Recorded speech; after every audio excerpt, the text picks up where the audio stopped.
Indonesia dan Australia akan perang, ini penyebabnya. Kita semuanya harus mengantisipasi, harus mempersiapkan diri, harus hati-hati, tetapi juga tidak usah terlalu ketakutan. Bagaimanapun kan masing-masing negara harus menghormati kedaulatan negara lain. Saya kira Australia cukup dewasa untuk paham. Saya berharap pemerintah Australia dan masyarakat Australia bisa memaklumi karena ini persoalan hukum. Seeking to do is have an opportunity to talk about options that might be available in the area of prisoner transfer or prisoner swap.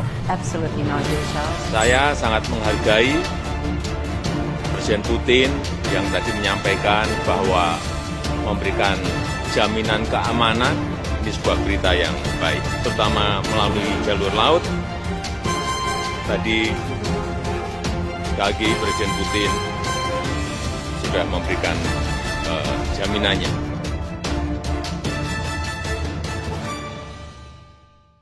Indonesia disebut dengan negara kepulauan karena terdiri dari banyak pulau, baik kecil maupun besar. Salah satu pulau kecil yang dimiliki negara itu adalah Pulau Pasir. Pulau Pasir merupakan pulau berisi gugusan pasir yang terletak di sebelah selatan Pulau Rote, tepatnya NTT. Dalam registrasi Gubernur Jenderal Hindia Belanda 1751 menunjukkan bahwa gugusan kepulauan ini sudah 400 tahun dikelola oleh orang Rode, Nusa Tenggara Timur.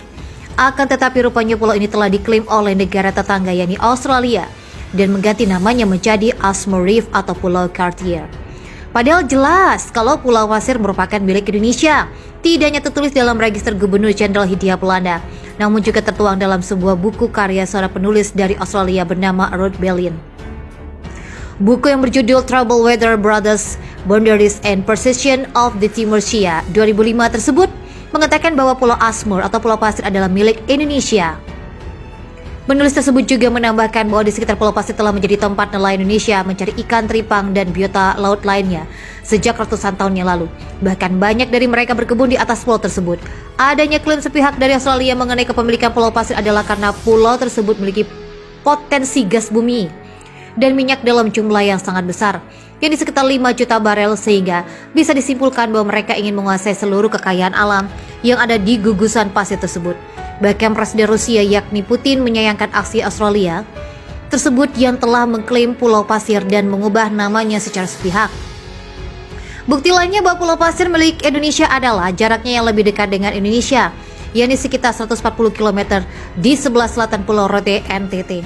Sementara jika dibandingkan dengan Australia, jaraknya cukup jauh, yakni sekitar 320 km dari pantai barat utara Australia. Berdasarkan Konvensi Hukum Laut di PBB 1982 atau UNCLOS 1982, bahwa Indonesia berhak memiliki gugusan pasir tersebut, sebab dijelaskan dalam konvensi tersebut bahwa bila jarak dua negara kupang dari 400 mil, maka digunakan adalah garis tengah. Sementara dalam kenyataannya adalah bahwa Indonesia memiliki jarak lebih dekat dengan Pulau Pasir. Lantas mengapa Australia sampai berani mengklaim Pulau Pasir sebagai pulau milik mereka? Yayasan Peduli Timur Barat YPTB meminta pemerintah Australia menunjukkan bukti kepemilikan yang sah atas gugusan Pulau Pasir yang saat ini masih disengketakan namun sudah diklaim milik negara tersebut. Ferdi menambahkan bahwa masyarakat NTT khususnya sangat mendukung upaya pemberantas illegal fishing, tetapi tidak dengan memberantas negara atau nelayan tradisional di Laut Timur.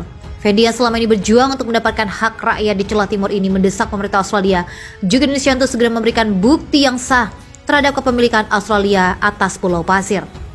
Menurutnya, jika Australia tidak memberikan bukti yang sah atas kepemilikan gugusan Pulau Pasir, Ashmore Reef, and Cartier Island, maka pihaknya meminta agar semua nelayan baik dari Australia dan Indonesia tidak boleh melaut di daerah yang masih disengketakan itu.